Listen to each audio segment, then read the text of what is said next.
Hello everyone, how's it going? Welcome back to my channel. My name is Elias, and today we are going to be talking about the most disappointing or worst books I read in 2020. Probably the final video about the books I talk about in the year of our Lord of Grace and Prosper, 2020. So, 2020, if you guys haven't already watched my previous video where I talk about my favorite books and top books I read in 2020, I read a total number of 85 books. It was probably the best reading year I've had to date, with not only in the amount of books that I read, but also in the quality of books. There were so many books I enjoyed, so many favorites from that year, that honestly, there are not a lot of books I disliked or really hated, like at all. I think the worst rating that you'll see in this video is probably like a 1.5 star.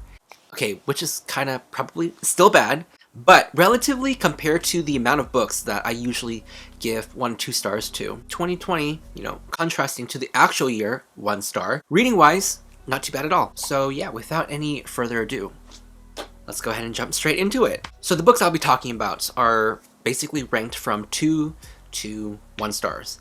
So first one, Burn Our Bodies Down by Rory Powers. So funny enough, going into this one, I was sort of expecting a speculative contemporary YA read. I was expecting on a scale of mystery and intrigue and sort of some, I wouldn't say paranormal, but sort of some magical realism thrown in there.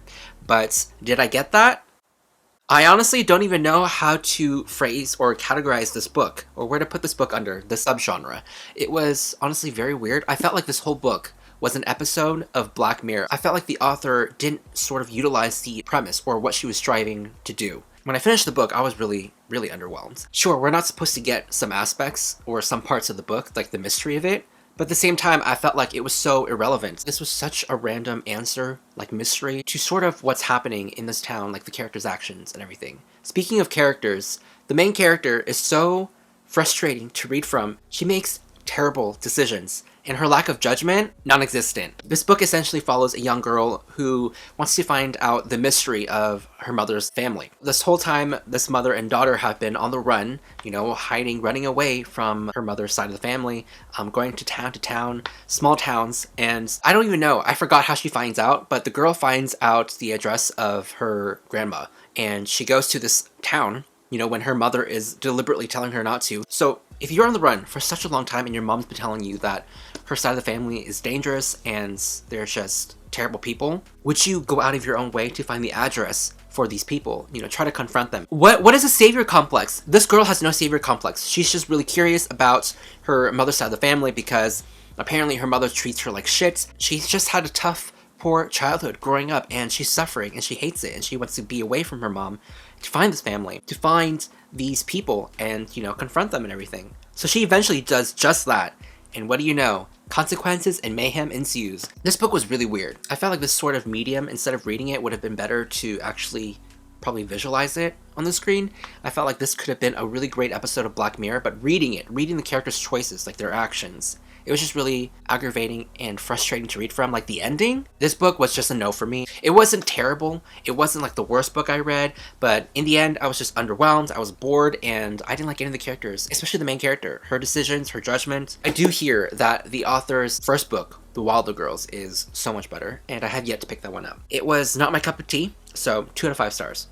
Alright, coming at number 4, The Knockout Queen by Rufi Thorpe. So I read this also for the reading rush. I think this is the only one that I did not enjoy reading. This one, going into it, I thought it was going to be a slice of life, a young adult contemporary novel about a queer boy and his best friend. It is completely off the far end on what I thought this book was about. So this book essentially follows 2 best friends at a young age all the way into their adulthood. And normally I am intrigued with books like that. In this case, when you're reading about characters growing into themselves, growing up, you are invested into them. You are invested and you're curious and you want them to grow and you're interested in their lives. I felt no such things for any of the characters in this book. Every character in this book was unlikable as heck. I'm okay with unlikable characters if, they have a redeeming quality to them or they have such complex character arcs. In this case, I didn't find that in any of the characters. I found them to be really flat, two-dimensional characters who did things only for their own selfish reasons and needs, and at the end, nothing good came out of it. Going back to what this book is about, essentially, it's about 2 best friends and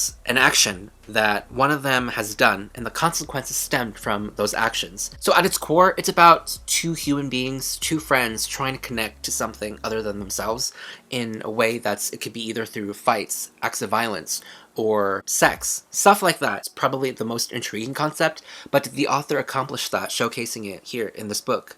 I didn't think so. I gave this book 2 out of 5 stars. I didn't think it was terrible by any means. I felt like the writing was actually pretty good, and that's probably the only thing that kept me going. And also it helped that this book was extremely short. I don't really have a lot to say in this book, just mainly because it's pretty forgettable. This is one of those books where the slice of life, you peek in and you dip out without any feelings of remorse or sadness or anything really, because you don't really care about these characters or the story. If this sounds like your cup of tea, maybe it is, who knows? But other than that, I don't really have a lot to say about this.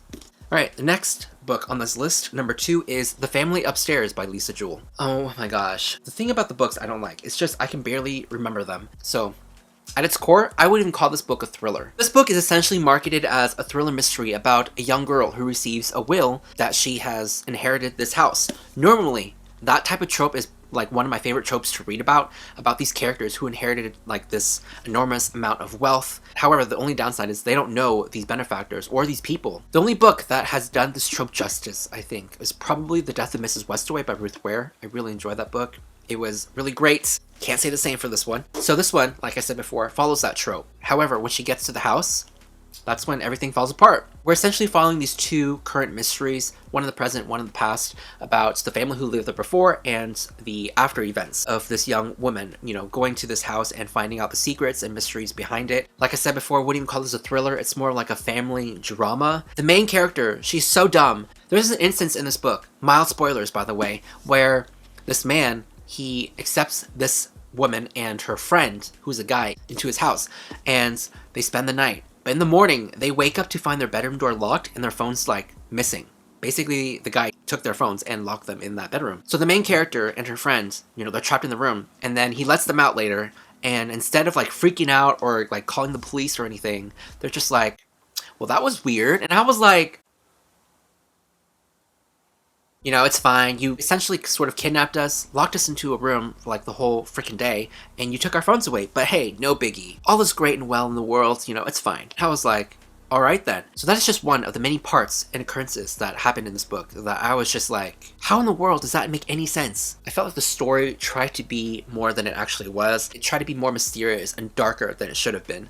And because of that, I felt like it was really pretentious to read from. Honestly, UK thrillers, half of the time, don't do it for me, at all. A lot of thriller books that I read that take place in the UK, there's either sort of a hit or miss for me, and most of the time, they're a miss. So the character choices in here, the reasoning behind everything, the mystery, all fell really flat for me. So in the end, I believe I gave this book a 2 out of 5. Before we get to the last book, I feel like all the books that I've talked about were pretty overall underwhelming, and I think I was expecting something different than most of them. All the books on this list that I've talked about were books I sort of had this expectation going forward, but got something different in the end. Which is not necessarily a bad thing, it's just 2 of the books that I read were marketed completely different than what I actually read. And I just really hate that. I really hate being misled. And this last book essentially did that to me. It misled me so hard. I couldn't believe the blurb and the story. They were essentially 2 different things. This book is The Binding by Bridget Collins. Now, I talked about this book before in sort of, I believe it was a summer reading wrap up.